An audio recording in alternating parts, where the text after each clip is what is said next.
remember back in the days when the trees sang a little sweeter, when the doves cooed out from their nests in the morning air in the final moments before dawn broke.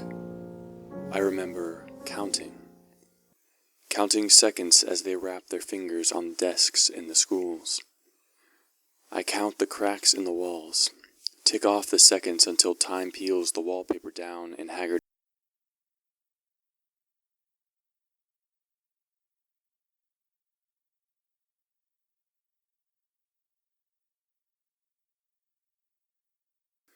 I count the freckles on the boy who sits frowning on the street corner waiting for his mother to get off work.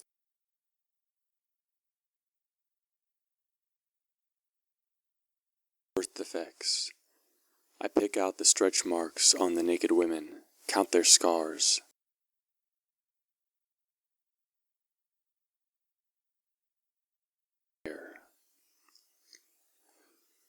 When I was younger and the world seemed a sunrise, I basked in the frigid waters of the north. I dove into the depths and clutched at the feet of little spinsters in the shadows.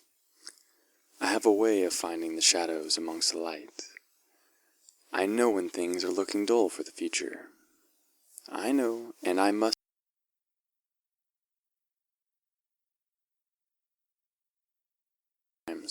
Hard to press the fingers to the keys and spill the brittle ashes of thoughts as they burn through my brain. To do anything less is to die. Am I morbid? Of course. Do I care? Of course not. If I did, there would be no capital letters, no edge to the blade. There would just be erasures and apologies, and that's what there are anyways. I spoke to a professor the other day, Wednesday, I believe it was. I asked him why he did what he does. Doesn't it get depressing for him to observe day after day the students nodding off in the back row, the scribbling doodles of hearts and flowers and puppy faces on the margin of notes? Doesn't it hurt, I ask, to know that everything that happens will be swept away by the uncaring arm of time? He stared at me for a second, opened his mouth, and then closed it again and looked down at his watch.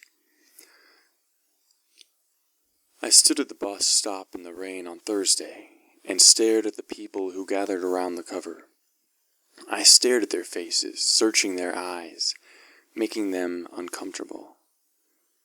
There were two black ladies who looked to be in their 40s, a man with a beard and glasses, a short Mexican man with scars on his face and hands, and a white father with a shirt too small for him and his daughter, whose clothes contained caricatures of Sesame Street.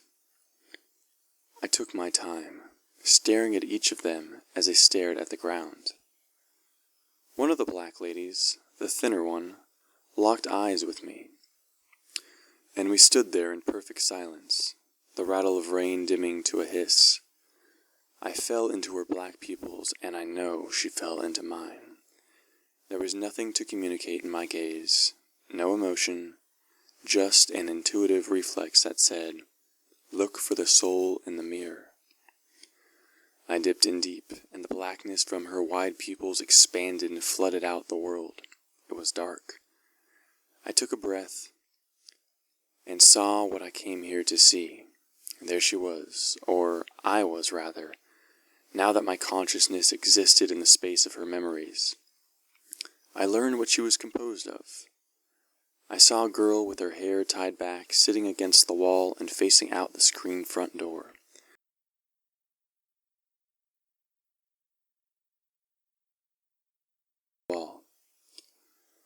A man appeared, a devilish man with spidery dark features. His face grew until it clouded her entire vision, my entire vision. He spoke in grunts and jabbed his finger in the girl's face. And then he vanished, and there was shouting and the sound of flesh thudding against flesh, and a crash as the girl's mother fell to the floor in the next room.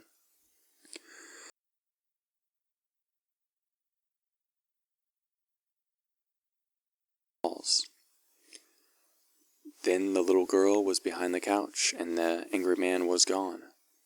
and that was the last time either of us saw our father.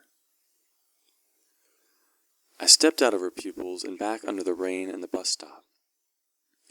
The thinner black woman and I were still facing each other, a heavy glance.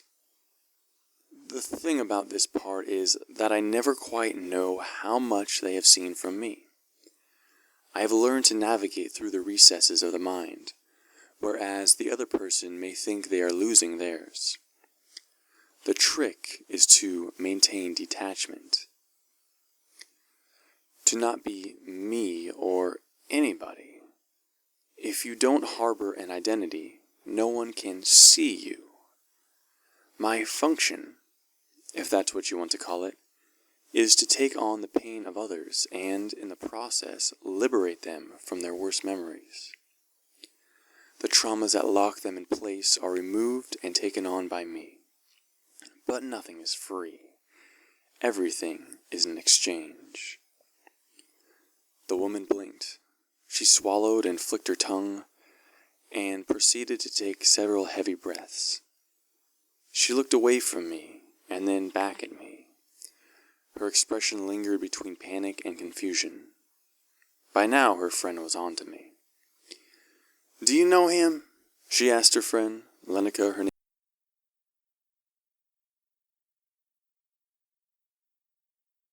Back at me with that confused, panic expression. Her friend turned to me. "Leave her alone," she said. "I don't know who you are, but you should stop staring at us." I stared into her eyes, but then the bus pulled up. Everyone boarded, Lenica's friend pulling her up by the arm. I sat alone in the rain, listening to it rattle against the roof and the street, observing as it created reflections under streetlights. Minutes passed. I counted them. I stood and walked out into the storm.